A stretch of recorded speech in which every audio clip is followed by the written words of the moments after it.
감사합니다. 시편 13편 본문으로 몸부림치며 간절히 기도해 본 적이 있으십니까? 라는 제목으로 주님의 말씀을 증언하겠습니다. 오늘 본문 제목처럼 다윗처럼 몸부림치면서 땅을 치면서 가슴을 치면서 기도해 본 적이 다 있으시겠죠? 혹은 지금 그런 자리에 놓이신 분도 혹 있으시겠죠? 오늘 시편을 주님 주신 말씀으로 고백하게 될 때에 주님께서 저에게 몸부림치며 기도하라 그렇게 하신 것 같아서 질문을 겸해서 제목도 그렇게 잡아봤습니다. 지난 시차례가 우리 교회에 있었는데요. 시차례 끝나고 목사님들이 모였었어요. 장로님도 모셨군요. 모였는데 많은 이야기, 오래간만에 모이니까 집에도 안 가고 한 2시간 이상 모인 것 같은데 여러 가지 많은 얘기 중에 지금도 생각나고 좀 무거웠던 이야기 중에 하나는 급격한 금리 인상으로 교회들이 부채 부담이 들어서 매우 힘들다. 그런 얘기하면서 제가 좀 목소리를 높였던 기억이 납니다. 저는 안중에 있을 때 건축을 여러 번 시도를 했었는데 1차 건축은 했는데 그래서 거의 그래서 지금도 안 짓고 있겠죠. 했는데 그 다음 2차 공사를 제가 하지 못했어요. 제가 관리해서 성전 건축을 하고 그런 경험이 있다는 것 때문에 안중에서는 저를 부임 청빙했다고 봐지는데 제가 안중에 갔을 때는 교회가 좀 위태위태하고 언제 무너질지 모른다고 어르신들이 자꾸 얘기를 하셔서 어느 정도 안정이 되면 바로 건축할 거다 하는 생각을 했었습니다. 물론 1차 건축을 했지만 그건 이제 임시 방편이었고요. 여러 차례 시도를 했는데 별로 이견이 많은 경우는 아니었어요. 왜냐하면 다 건축해야 한다는 생각을 하고 있었거든요. 그래서 반대는 거의 없는데 그냥 시작하면 되는데 제가 좀 결단을 내리기가 어렵더라고요. 의견이 없는데 건축한다는 데는 의견이 없는데 어떤 방법에서 좀 차이가 나니까 말이죠. 제가 가장 중시했던 것은 어떻게 해서라도 부채를 줄이는 건축을 하자라는 거였어요. 그래서 땅이 600평이 넘었는데 땅을 좀 팔자. 땅을 팔면 되지. 이게 땅이 개발지라 아주 비싸거든요. 땅을 집 한 채 지을 만큼만 팔면 한 400~500평 되는 정도로 교회를 지으면 되지. 그렇게 600 몇십 평 지을 필요가 있냐. 그런데 놀라웠게도 제 의견에 찬성하는 분이 한 분도 없더라고요. 교회가 넓어야 합니다. 대부분 그런 얘기예요.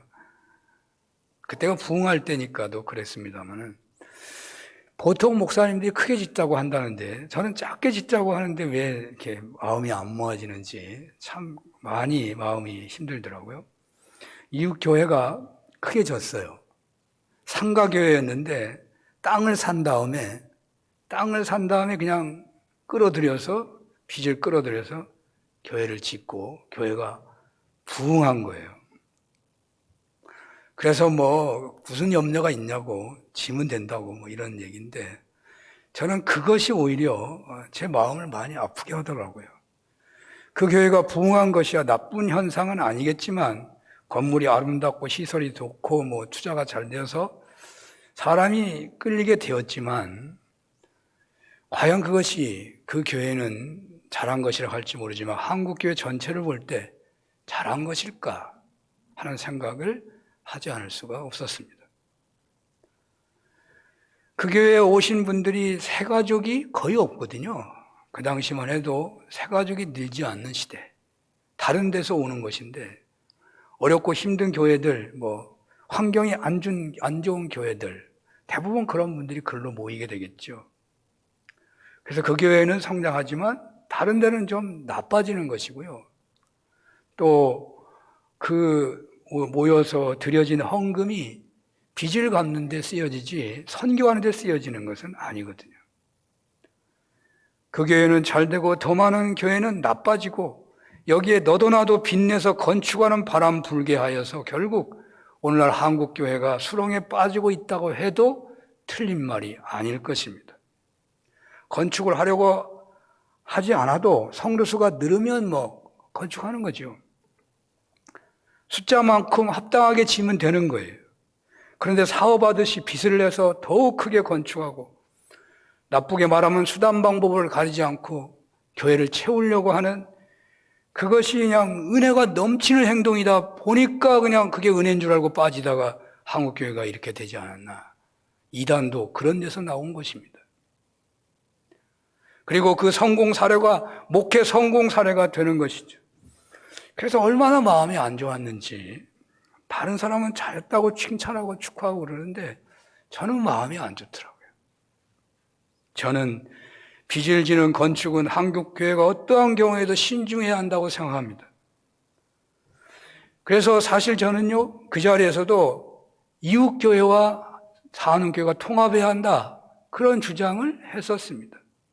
그 교회가 교회당을 건축한다는데 아마도 상당한 빚을 져야만 할 거라고 예상됩니다. 그 교회 아직 땅도 못 샀거든요. 그런데 교회당을 지켰다고 헌금들을 하고 그런다고 그래요. 저는 그 교회가 빚을 지지 않고는 아마 지키기가 쉽지 않을 거라고 생각합니다. 그러나 가능하다면 좋은 일이죠.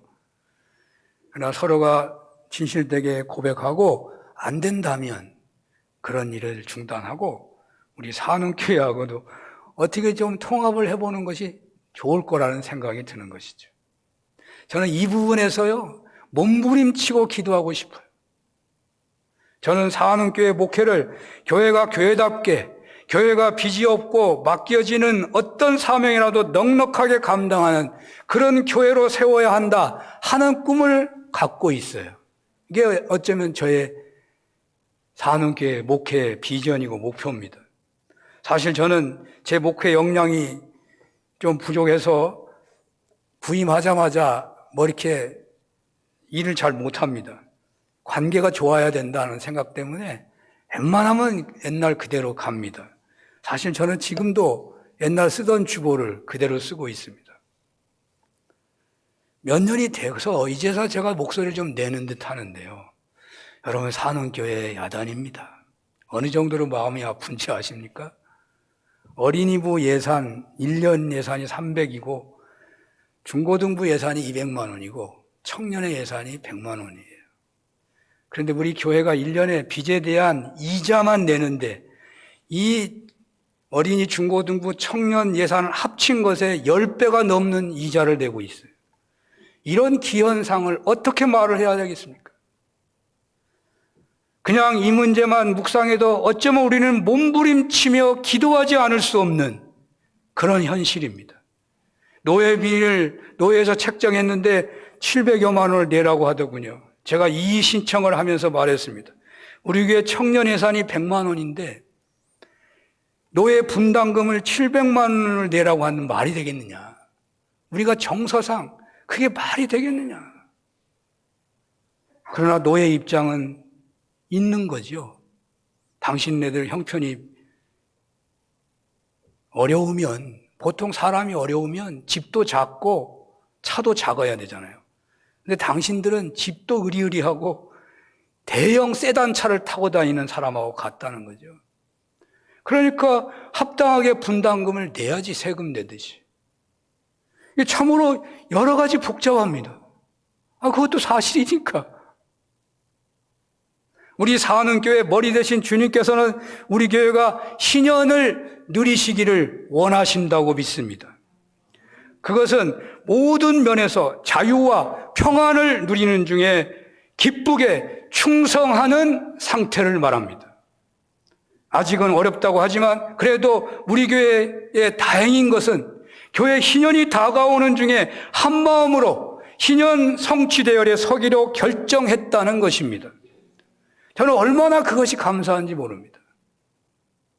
이제 우리는 오늘 말씀 앞에서 어찌해야 하겠습니까? 희년 성취, 말만 하면 성취되는 것이 아니고 다윗이 몸부림치며 기도했듯이 매달려서 기도해야 한다라고 말씀하는 것입니다. 사랑하는 여러분, 정말 죄송합니다. 하지만 제가 이렇게 말씀을 드려도 부끄럽지 않은 것은 제가 지금 나이가 들어서 저는 언제 은퇴해도 문제가 없는 그런 상황입니다. 그래서 무슨 희년 성취가 돼가지고 큰 영광을 얻은 후에 그 명예와 영광을 얻을 일이 저에게는 하나도 없습니다. 사실은요, 목회 마지막에는 조용히 하다가 그냥 은퇴하면 되는 거예요. 오히려 이런 일을 벌이면 벌일수록 저에게는 힘만 드는 것이죠. 그래서 사실 제가 이런 말을 하는데 부끄러움이 없습니다. 저는 목회를 마치기까지 혼신을 다하여 교회가 희년을 누리는 것에 집중하려고 합니다. 교회끼리 연합도 적극적으로 시도하려고 합니다. 통합도 물론 여러분이 반대하면 못합니다. 방법은 한 가지만 있는 것이 아닐 것입니다. 교회끼리 통합도 적극적으로 할 마음입니다. 제가 그냥 말씀드린 것이 아닙니다. 교회 통합이 주님이 기뻐하시는 거예요. 갈라지는 걸 좋아하지 않으셔요. 갈라져서 교회끼리 빚만 내고 있는 거 하나님이 절대로 좋아하시지 않으십니다. 하나 돼가지고 그 역량으로 사람 살리는 일을 하라는 게 주님의 뜻이 분명합니다. 몸부림치며 기도하다 보면 십자가를 지는 양보도 할 수 있을 것이라고 믿습니다. 상대방이 우리가 결단하기를 원한다면 우리가 할 수 있는 어떤 것이라도 양보할 수 있는 그런 준비가 기도를 통해서 되어져야 한다는 말이죠. 오직 예수님을 머리로 한 교회라면 예수님은 그 교회에 희년되는 것을, 그 교회를 사람이라고 한다면 은혜와 진리가 충만하기를 진실로 원하실 것입니다. 그것을 위하여 부르짖어 기도해 보자는 것입니다. 저는 이 기도가 다윗의 기도처럼 몸부림치는 기도가 되려고 한다면 한두 명 철야하면서 기도하는 것이라고 생각하지 않습니다. 120문도의 마가다락봉의 기도가 새로운 시대를 열었던 역사는 밥도 먹을 새가 없이 부르짖었다는 의미가 아니고, 물론 그런 의미도 있지만 예수님이 맡기신 사명을 받은 사람이 모두 다 모였다는 것입니다. 모두 다 모인다는 건 어마어마한 기적인 것입니다. 여러분, 어떤 일이 있다고 해서 다 모이겠습니까? 다 모이기 어렵습니다. 대통령 선거도 아무리 치열하게 대결해도 90% 투표할 수 없습니다. 80%도 못합니다. 전부 다 모인다니까 어마어마한 기적인 것입니다. 오병이어의 기적은 어린아이 도시락 하나에 헌신해서 이루어진다고 말을 하는 사람이 있을지 몰라요. 그런 측면이 있겠죠. 그러나 너희가 먹을 것을 주어라는 말씀에 순종한 그 자리에 모인 모든 사람들의 마음이 하나 되었기 때문에 일어난 기적이라고도 해석합니다. 그렇습니다. 희년 기도 대열은 한두 명이 앞장서서 되는 일이 결단코 아닙니다. 우리의 현실은 너무나도 어렵습니다. 그래서 우리네가 힘을 합친다고 해서 어린 반푼아치도 없다고 생각할지 모릅니다. 그러나 한 가지 분명한 것은 교회의 주인은 예수님이십니다. 오병이의 기적은 주님이 하신 것입니다. 우리의 하나된 헌신과 기도만 있다면 될 수 있는 일입니다. 마가다락방의 기적은 주님이 하신 것입니다. 우리는 하나 되어 헌신하고 기도하면 되는 것입니다. 교회가 희년을 누린다는 것이 얼마나 살떨리는 일이겠습니까? 사랑하는 여러분, 우리는 척박한 땅에서 이렇게 놀라운 이 현재의 건축을 이루어낸 그러한 헌신의 아름다운 체험들을 한 사람들입니다. 그러므로 그 나머지를 감당하는 것은요, 사실 그렇게 어려운 문제가 아닌 것입니다. 우리가 예배를 천막에서 드리고 있습니까? 우리의 모일 장소가 이동하면서 이렇게 건축하고 있는 것입니까? 우리는 우리나라 어떤 교회보다도 가장 좋은 조건, 가장 좋은 환경, 가장 어찌 보면 아름다운 그런 위치에, 그런 모습으로 그런 모든 것을 갖춘 그런 교회당을 짓고 지은 그런 교회라고요.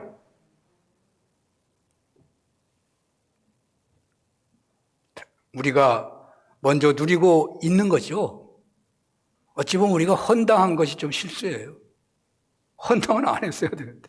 헌당하면 안 되죠. 우리는 지금 건축하고 있는 교회라고 생각하면 됩니다. 좀 조건이 좋은 데서 건축하고 있는 거예요.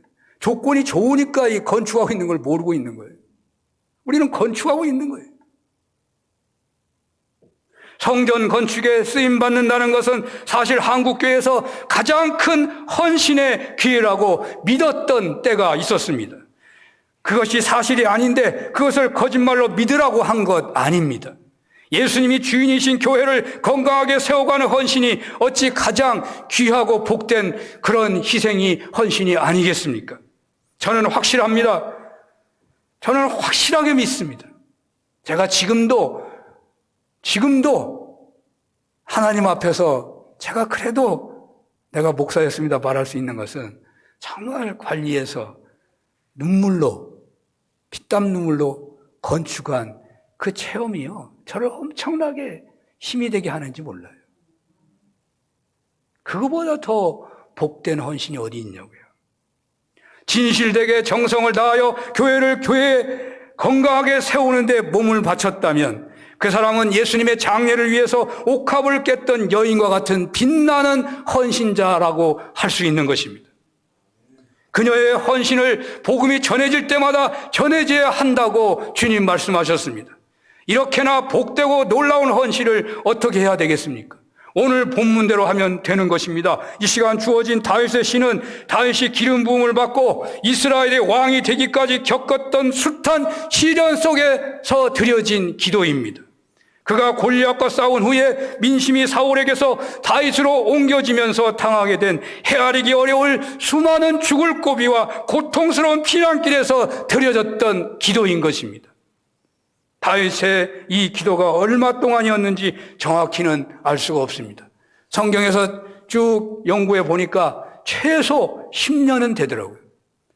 길게 보면 15년이에요. 15년. 15년이다. 우리 사는교회가 15년 되는 애가 아마 신년이 되는 것 같아요. 15년이면 되잖아요. 다윗은 기름 부음을 받고 하나님의 뜻 안에서 10년, 15년을 고난의 삶 속에서 훈련을 받았는데 그 중에 그가 그곳에서 이런 기도를 했다는 거예요. 여호와여 어느 때까지니까 나를 영원히 잊으시나이까 주의 얼굴을 나에게서 어느 때까지 숨기시겠나이까.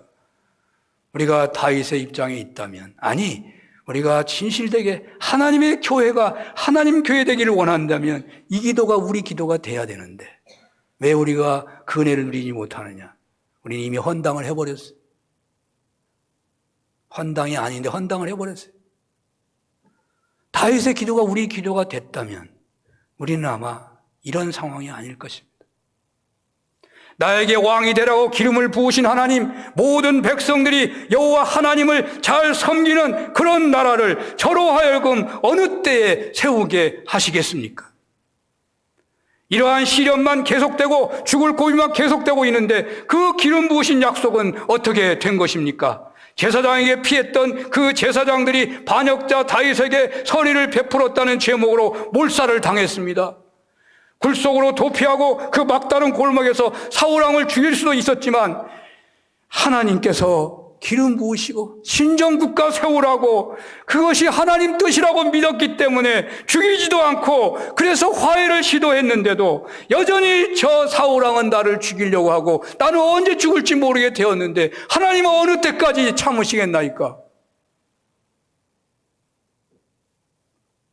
나의 영혼이 번민으로 종일토록 마음에 근심하기를 어느 때까지 하오며 나의 원수가 나를 치며 자랑하기를 어느 때까지 하리이까? 여호와여 내가 사망의 잠을 잘까 하나이다. 이렇게 부르짖고 있습니다. 오늘 주님께서 우리에게 주시는 도전은 진정 사는교회가 건강하고 평안 속에서 마음껏 충성하는 교회 공동체가 되기를 소원하며 한마음 되어 기도하면 어떠하겠느냐고 도전하십니다. 교회 비전의 한 토막을 감당하기 위하여 계속하여 기도해 왔는데 언제나 내가 그 한 토막 감당할 수 있겠느냐고, 어느 때야 그것이 이루어지겠냐고 라고 함께 손에 손을 잡고 기도해 보라는 것입니다. 직접적으로 말씀을 드린다면 산원교회 신년 성취를 위하여 그것이 우리 자신들의 일생의 가장 중요한 목적이 되기에, 진정 그것이 그의 나라와 의를 구하는 것이 되겠기에 하나님께 영광되는 신년 성취를 위하여 그것이 이루어지지 않으면 내가 사망의 잠을 잘까 하나이다 라고 기도해 보면 어떠하겠느냐고 도전하고 있는 것입니다. 다시 이렇게 고난의 세월을 보내고 있는 것은 순전히 하나님의 기름 부으심 때문이었습니다. 비전 때문이었습니다. 신정국가 때문이었습니다. 그런 나라를 저로 하여금 어느 때에 세우게 하시겠습니까? 여러분, 한국 교회가 언제 어떻게 망하는지 모릅니다. 100년, 200년 후에도 변함없이 이곳에서 하나님을 찬양하고 하나님을 높이는 그런 하나님의 일을 넉넉하게 감당하는 교회로 우리가 세워주고 이 땅에서 떠날 수만 있다면 그거보다 영광스러운 거 어디 있겠습니까?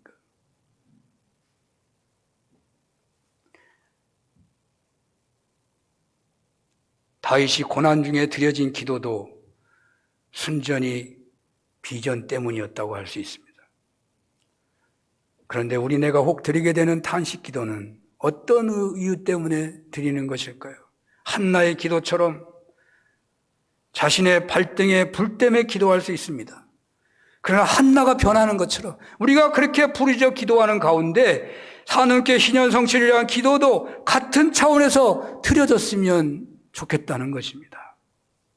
고난의 세월이 길어질 때 5년, 10년, 15년 계속되는 어려운 살림살이를 한다면 여호와여 어느 때까지니까 나를 영원히 잊으시나이까 주의 얼굴을 나에게서 어느 때까지 숨기시겠나이까 라고 기도하게 될 것입니다. 그런데 여기서 우리는 고난의 복판에 서 있는 시인을 다시 한번 더 생각해 봤으면 좋겠습니다. 왜 그는 고난을 받아야 한 것인가? 왜 그에게는 고난의 세월이 길어야 했습니까? 왜 그는 고난의 복판에서 목숨을 바쳐가면서 기도해야 했습니까? 기름 부음 받은 다윗에게 주어진 이런 현실은 분명코 하나님의 허락하에 되어진 것이 분명할 것입니다. 아니, 세상에 어느 누구도 하나님과 관계없이 이런 일을 겪는 경우는 없을 것 같습니다. 다윗은 이스라엘의 역사 속에 최고의 인물입니다. 하나님의 구원사에 귀하게 쓰실 인물을 세우기 위해서 다윗은 혹독한 훈련을 받아야 했다고 할 수 있습니다. 오늘날 믿음 안에서 살아가는 우리 모두에게도 마찬가지일 것입니다. 왜 우리 신앙인에게 고난이 있는 것입니까? 훈련하시는 하나님의 손길 때문입니다. 모세를 생각해 보십시오. 세상에 모세가 무슨 죄가 그렇게 많다고 40년을 광야에서 하나님 훈련한단 말입니까? 그거 생각하면 이해가 안 됩니다, 사실은. 모세가요, 애국자요, 애국자. 애굽에서 최고의 엘리트 코스로 훈련받고 교육받은 사람이 모세예요. 자기 민족을 위해서 일했고, 민족끼리 싸우니까 싸우지 말라고 하다가 누명을 쓰고 광야로 도망갔잖아요. 40년 동안 하나님의 음성이 들리지 않았어요. 왜 그래요? 세상에 그렇게 지독하게 훈련하는 법이 어디 있냐고요. 그러나 우리가 조금만 생각하면 알 수 있습니다. 모세가 40년간 이스라엘을 이끌었을 때 그가 지도력을 발휘한 것이 얼마나 놀라운 것이냐를 생각한다면 충분히 이해가 갑니다. 이스라엘 사람들이 얼마나 무지몽매합니까? 물 달라, 먹을 것 달라, 우상을 만들어 놓고 별의별 짓을 다 하는 그들을 참고서, 그들을 품에 안고서 그들을 가나안까지 인도한 아마 역사상 유일한 지도자 모세입니다. 그래서 모세에게는 40년의 훈련이 필요했다고 하지 않을 수 있겠습니까? 그렇습니다. 하나님께서 우리를 훈련시키는 것은 그 사람을 더 귀하게 쓰시기 위한 것입니다. 잘 믿는데 어려움이 있으십니까? 그 어려움의 깊이만큼 하나님은 큰 그릇 되게 하셔서 귀하게 쓰시고자 하시는 것입니다. 그러므로 전혀 뜻하지 않은 시련과 어려움 속에 처해 있으시다면 훈련시키고자 하시는 하나님의 손길을 생각해 봐야 할 것입니다. 본문에 비추어 본다면 하나님께서는 바로 그 시련 속에서 몸부림하면서 하나님께 매달려 기도하는 기도자가 되기를, 다윗이 그렇게 기도하기를 원하셨다는 말이에요. 온몸을 다 바쳐 기도하는 기도자가 되기를 원하셨습니다. 막다른 골목에 들어가서야 기도하게 되는 우리네 신앙 현주소를 주님은 알고 계시는 것입니다. 이렇게 해서라도 우리와 진정으로 만나주시기를 주님은 원하시는 것입니다. 국민소득이 올라가고 복지국가가 되어가면서 간절히 주님을 찾을 일들이 거의 사라지고 있어요.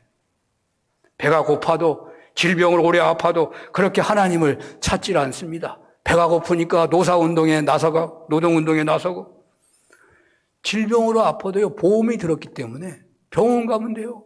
이 병원 갔다 하루에 2개 병원도 가요. 부르짖을 이유가 없어요. 부르짖으려고 하지도 않아요. 병원 가면 돼. 병원 가는 그 발걸음만 피곤한 거예요. 그런데 오늘 주님은 우리에게 바로 이렇게 기도하는 자리로 초대하고 계십니다.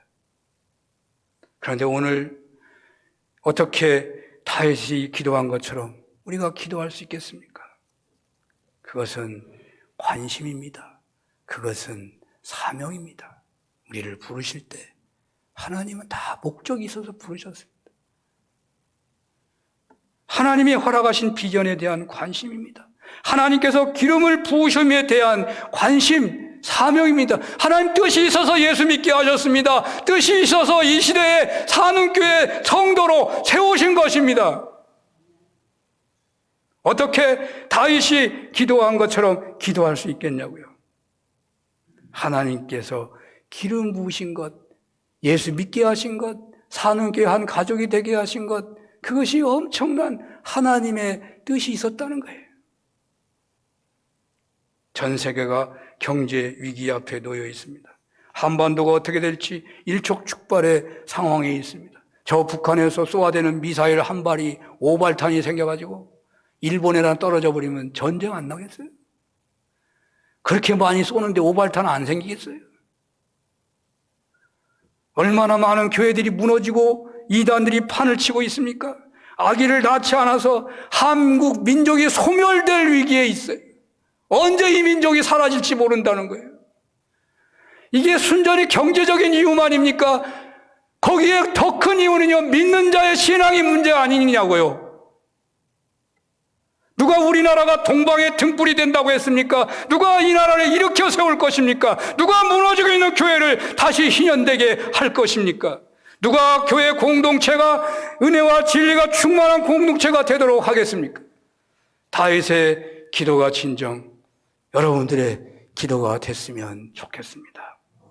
교회 희년 성취에 몸을 실으신 여러분들에게 이런 은혜가 있으시기를 축원합니다. 우리가